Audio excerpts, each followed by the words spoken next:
Hit roman Sjećanje šume književnika Damira Karakaša ovjenčan mnogim nagradama i višestrukim izdanjima prvi je put uprizoren na kazališnim daskama.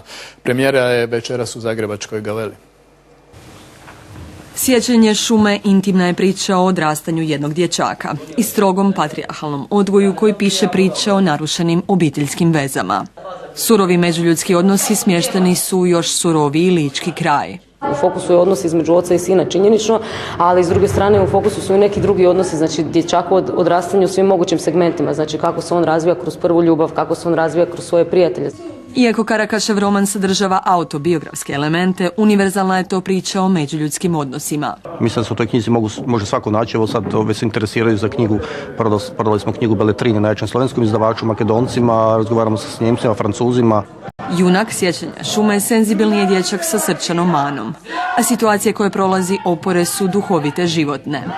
Zanimljivu ulogu u predstavi ima i zvuk, koji stvaraju glumci. Mi krećemo zapravo samo od zvuka srca, pa onda dočarava i noćne more i sanjarije i sve ono što jedan dječak može zamisliti pa i izgubiti se u tom zamišljanju, da više možda ni ne zna gdje je granica realiteta i njegovog unutarnjeg nekog života.